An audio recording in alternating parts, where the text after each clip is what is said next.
नगर urban बँकेचे भ्रष्टाचारी अध्यक्ष, संचालक, अधिकारी व कर्जदारांच्या मालमत्ता जप्त. व्हाईट कॉलर ठग्यांना कायद्याची चपराक. बँक बचाव समितीची पत्रकार परिषदेत माहिती. सहकार चळवळीतील एक आदर्श व दिशादर्शक निर्णय. नगर अर्बन बँकेचे चेअरमन, संचालक, वरिष्ठ अधिकारी हे सातत्याने संगनमत करून भ्रष्ट कारभार करून संस्थेचे अस्तित्व व स्वनिधी ठेवीदारांचे ठेवी धोक्यात आणत होते. तथापि भ्रष्टाचार व लूटमारीला सोकावलेले पदाधिकारी व अधिकारी यांनी भ्रष्टाचार करून, खोटे मल्टीस्टेट करून व मल्टीस्टेट कायद्यातील त्रुटींचा गैरफायदा घेत 2014 नंतर भ्रष्टाचारात प्रचंड वाढ केली आणि त्याची परिणती म्हणून 2023 मध्ये बँकेचा परवाना रद्द झाला. 114 वर्ष साचवलेल्या जवळपास 175 कोटी रुपयांचा मोठा स्वनिधी त्यामुळे बुडाला. 2017 नंतर सभासदांचा लाभांश गेला, कर्मचाऱ्यांचा रोजगारही गेला. मात्र ज्यांनी लूटमार केली त्यांच्यावर कुठलीही ठोस कारवाई झाली नव्हती. गैरव्यवहार व भ्रष्टाचाराबाबत ज्यांच्या विरुद्ध अनेक फौजदारी स्वरूपाचे गुन्हे दाखल झाले. पोलीस तपासातून भ्रष्टाचाराचे सर्व धागेदोरे उघड झाले. परंतु तरी देखील संबंधित आरोपी हे उथळ माथ्याने विविध न्यायालयापासून जामीन किंवा अटकपूर्व जामिनाची सवलत मिळवत व न्यायालयात तारीख पे तारीख करून समाजामध्ये फिरत आहे, असंही बँक बचाव समितीने म्हटलंय. पाहुयात मालमत्ता जप्तीची कारवाई झालेल्यांची नावे.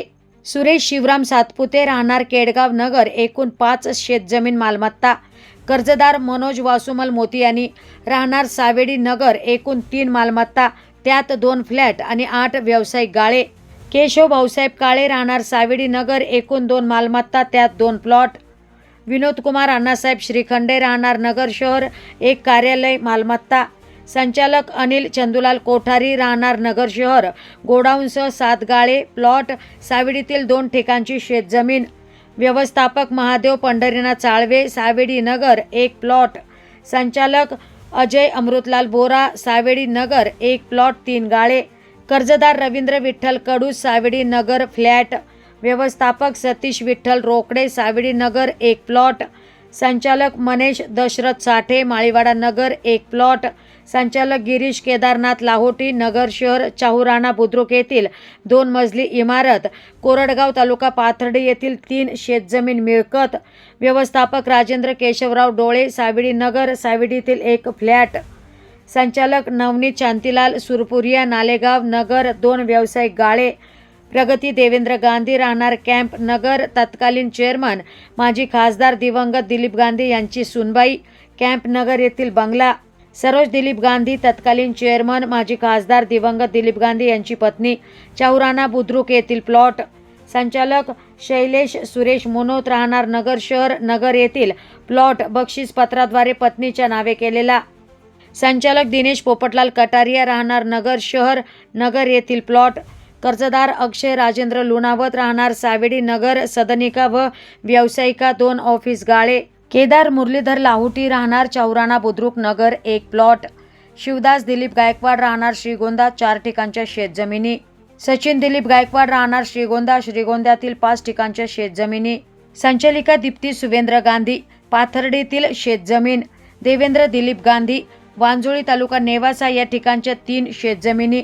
सुवेंद्र दिलीप गांधी, वांजोळी तालुका नेवासा येथील 6 ठिकाणच्या शेतजमिनी. संदीप ईश्वरदास वाघमारे, राहता तालुक्यातील नांदुरखी येथील 6 ठिकाणच्या शेतजमिनी व 1 शिर्डी शहरातील शेतजमीन.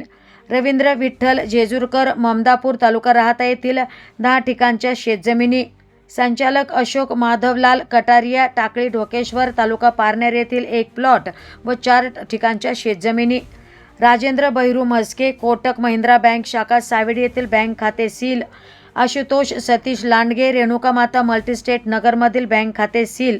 तर अजून 8 ते 10 संचालकांच्या तसेच इतर कर्जदारांच्या मालमत्ता जप्तीची कारवाई अजून सुरू आहे, अशी माहिती बँक बचाव समितीचे राजेंद्र गांधी यांनी दिली. याप्रसंगी बँक बचाव समितीचे राजेंद्र गांधी, राजेंद्र चोपडा, ॲडव्होकेट अच्युत पिंगळे, DM कुलकर्णी उपस्थित होते. आज या ठिकाणी नगर अर्बन बँकेच्या बाबतीमध्ये जो तिथल्या संचालक मंडळ, कर्मचारी, काही कर्जदार यांनी संगनमताने जो घोटाळा करून ती बँक बुडवली, त्या बाबतीमध्ये बँक बचाव समितीने 2022 मध्ये गुन्हा दाखल केला होता. गुन्हा नंबर आहे 121/2022 कोतवाली पोलीस स्टेशन. त्यानंतर 2023 मध्ये त्या गुन्ह्याला MPID कलम वाढवण्यात आले आणि त्यापासून आमचा पाठपुरावा चालू होता की जे हे जबाबदार आहेत, ज्या लुटारू लोकांनी बँक लुटली, ठेवीदारांचे पैसे लुटले, त्यांना MPID कायद्याअंतर्गत त्यांच्या मालमत्ता जप्त व्हावेत म्हणून. परंतु या पाठपुरावा करता करता 3 वर्ष निघून गेले. परंतु आज अखेरीला आम्हाला काही प्रमाणात, पूर्ण अजून यश मिळालेलं नाही आम्हाला त्यामध्ये, परंतु काही प्रमाणात यश मिळालंय. काही 105 पैकी काही आरोपींच्या प्रॉपर्ट्या जप्त झाल्यात, आणखी काही आरोपींच्या प्रॉपर्ट्या जप्त होणं बाकी आहे. परंतु हे एक माइलस्टोन म्हणा किंवा आपण ज्याला लँडमार्क डिसिजन म्हणतो किंवा लँडमार्क ऑर्डर, अशी ऑर्डर आहे. जे काही सहकार क्षेत्रामध्ये भ्रष्टाचाराच्या विरुद्ध लढतायत लोक, त्यांच्यासाठी सुद्धा एक मार्गदर्शन म्हणून हा एक डिसिजन आहे. नाही तर आजपर्यंत कसं होतं, बँका बुडतात, संस्था बुडतात, ठेवीदार मारला जातो, सभासदांचे जातात, कर्मचाऱ्यांच्या नोकऱ्या जातात, परंतु जे संचालक आहेत दोषी त्यांच्यावर काही कारवाई होत नाही. आज ही ऑर्डर झाल्यामुळं काही ना काही त्यांचे एक तर चेहरे ओपन झाले की हे आरोपी आहेत, हे शासनाने दाखवून दिलंय, ते आरोपी आहेत, परंतु सजा लागल्यानंतर त्यांचे आपण म्हणतो सिद्ध होतं असं. परंतु आता ही ऑर्डर झाल्यामुळं त्यांचे चेहरे आता समोर आलेले आहेत आणि ह्या प्रॉपर्टी त्यांनी आता कुठं दुसरीकडे हस्तांतरित करायचा प्रयत्न करू नये, कुठल्या बँकेला मॉर्गेज ठेवू नये किंवा हस्तांतरित केली असेल, मॉर्गेज ठेवली असेल तर ते संबंधित लोक, संबंधित बँका जागरूक व्हावा, हा सुद्धा आमचा आजचा उद्देश होता. त्या हिशोबाने आज पत्रकार परिषद बोलवली होती. आपल्या सर्व पत्रकार बंधूंना माझी विनंती राहील की आणखी कोणाची फसवणूक होऊ नये, कारण हे लोक फसवणूक करण्यामध्ये फार पाठीत आहेत. एका संचालकाने ऑलरेडी प्रयत्न केला पण होता की स्वतःची प्रॉपर्टी पत्नीला बक्षीसपत्र दाखवली होती, परंतु ती सुद्धा प्रॉपर्टी, ती लबाडी लक्षात आली शासनाच्या आणि ती गोष्ट उघड झालेली याच्यामधून. तरी आपण या गोष्टीला जास्त प्रसिद्धी देऊन आता आमचं पुढचं टार्गेट आहे. आतापर्यंत आम्ही 85% जवळपास पैसे ठेवीदारांना मिळून दिलेत. आता राहिलेले 15% ठेवीदारांना मिळून द्यायचे व त्यानंतर ह्या प्रक्रियेतनं आणि कोर्टाच्या माध्यमातून मोठी वसुली करून ही बँक परत चालू होईल. कारण आज अशी परिस्थिती बँकेकडे की सर्व जर आपण प्लॅनिंग प्रमाणे झालं तर बँकेकडे जवळपास 400 ते 500 कोटी रुपये शिल्लक राहतील.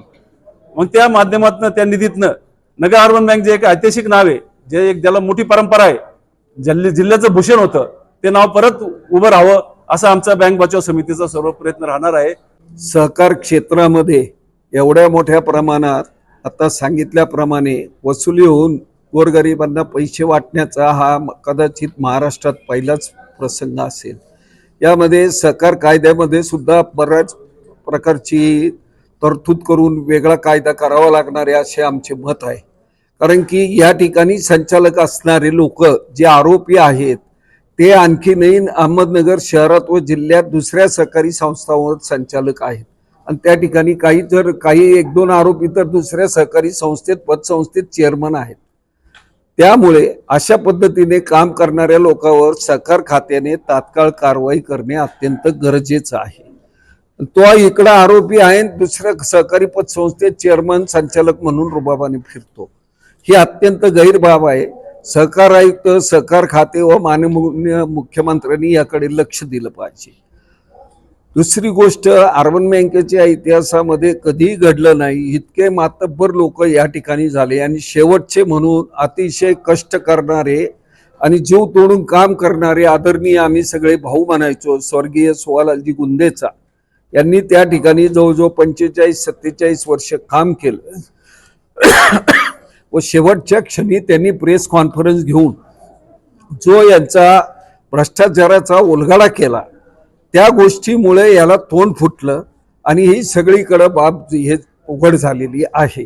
आणि कायद्याच्या तरतुदीमध्ये इतक्या त्रुटी आहेत. या मल्टीस्टेट कायद्याच्या त्रुटीचा फायदा घेऊन एवढ्या मल्टीस्टेट पतसंस्था केल्या. हे सुरतची गावामध्ये ब्रँच अजून उघडलेली नाही. 165 लोक सभासद सुरतचे दाखवले. सन्माननीय माजी चेअरमन श्री दिलीपजी गांधी यांच्या कार्यकाळात जेव्हा हे झाले 165 लोकांना मी रजिस्टर ईडीने पत्र पाठवले. ते सगळ्यांचे पत्र परत आले आणि त्यांनी कळवले. अनेक लोकांनी फोन केले, आम्ही सभासद आहोत, आम्हाला माहितीच नाही, या बँकेचा आमचा कुठे संबंधच नाही. आणि ही सर्व कागदपत्र आम्ही पोलीस डिपार्टमेंटला दाखवली. म्हणजे अशा पद्धतीने बोगस सभासद करून सदरची मल्टीस्टेट बँक स्वतःच्या खासदार पदाचा दबाव आणून दुरुपयोग करून दिल्लीमधून मंजूर करून आणली. त्याच्या पोटनियम जे असतात पोटनियमामध्ये सुद्धा फार मोठी तफावत आहे. बँकेत एक पोटनियम, दिल्लीच्या मल्टीस्टेटच्या ऑफिसमध्ये एक पोटनियम, कोर्टामध्ये वेगळीच बाजू मांडायची आणि ब्लफिंग करायचं. याच्यामुळे हा बँकेमध्ये सगळा घोटाळा झालेला आहे. आणि सगळ्यात महत्वाचं म्हणजे ज्याची लायकी समजा कोटभर रुपयाची आहे, एखाद्या व्यापाऱ्याची कोटभर रुपयाची ज्याची लायकी आहे, त्याचं मागणी अर्ज बिर्ज आला तर त्याला सांगायचं प्लीज तू 4 कोटीचा अर्ज कर, तुला काय करायचं मी मंजूर करून देतो. 4 कोटी मंजूर केल्याबरोबर त्याला कडून नंतर आपलं गळ्यात हात घालून जेवायला घरी बोलवून 2 कोटी मागून घ्यायचे आणि त्या 2 कोटी कॅश कुठून की ते पैसे त्यांनी रेणुका माता मल्टीस्टेटमध्ये खातं उघडून तिकडे पाठवायचे आणि तिथूनच विड्रॉल करून स्वतः घ्यायचे. उधार देतो, उसने देतो. मी विचार करतो मला 1 कोटी पाहिजे होते, 2 तर माझ्या हातात आले. अशा पद्धतीने फार मोठा आर्थिक स्कॅम झालेला आहे. याच्याही तक्रारी आम्ही पोलीस डिपार्टमेंटकडे दिलेल्या आहेत. तर अशा घटना घडू नयेत आणि नागरिकांनी थोडं जागं व्हावं. अशा पद्धतीने जे फसवतात अशा ह्या गोष्टीपासून जागं होणं गरजेचं आहे. तरी आम्ही प्रयत्न करीत आहोत. आतापर्यंत आपण जी साथ दिली त्याचाही आम्ही आपले आभार मानतो आणि ह्यापुढे आपण साथ देत जा. अनेक पतसंस्थांचे लफडे आहेत, पण सहकार खात्यामध्ये सुद्धा एवढा मोठा भ्रष्टाचार आहे, फार मोठा भ्रष्टाचार सहकार खात्यात आहे. हे मी जाणीवपूर्वक आपल्या सर्वांच्या माध्यमातून सांगतो. लवकर कारवाई जी करायची पाहिजे होतच नाही. कितीही पाठपुरावा करा होत नाही. माहिती अधिकार मस अण्णा हजारेंनी आणला, लवकर माहिती अधिकाराची माहिती दिली जात नाही. म्हणजे याला शासनही काही प्रमाणात जबाबदार आहे असे माझे स्पष्ट मत आहे.